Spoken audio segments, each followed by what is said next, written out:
Oh, you can use the whisk? I thought you wanted a fork. Making dinner is a ritual 3-year-old Madison shares with Mom Mindy Scrambled eggs are yummy. and her other mom, Kim. All right, whisk it up. Whisk it up. The Columbus couple has been together 11 years. They say they really relate to the case now before the Supreme Court, U.S. versus Windsor, which tackles the legality of the Defense of Marriage Act, which defines marriage as being between one man and one woman. The case centers around Edie Windsor and Thea Spire, who married in Canada in 2007 after 40 years together. But when Spire died, Windsor was forced to pay more than $360,000 in federal taxes. But if federal law recognized their marriage, Windsor would owe nothing.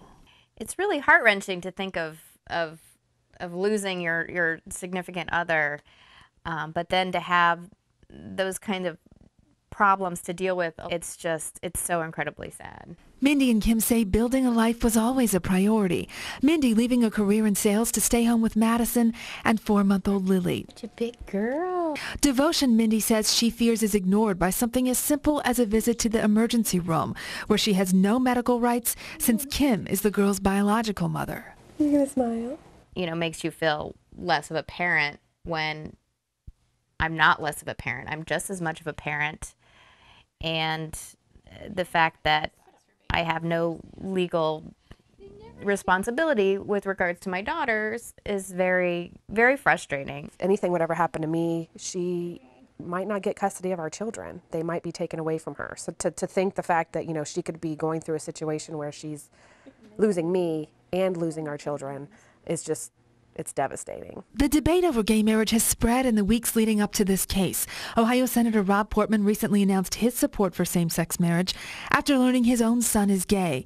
But many also oppose marriage for same-sex couples based on a deeply held belief. My opinions, born out of my childhood, my faith, my beliefs, that marriage is between one man and one woman.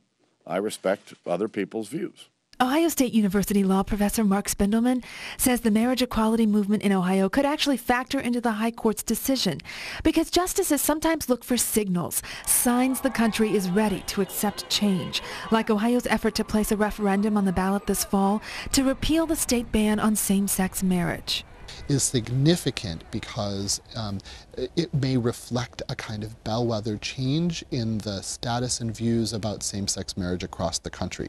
To be opening up the door for courts to more confidently say than they perhaps can now, given the number of laws in the country that ban same-sex marriage, that same-sex marriage currently reflects the values of the people of the United States as reflected in the Constitution. Like that?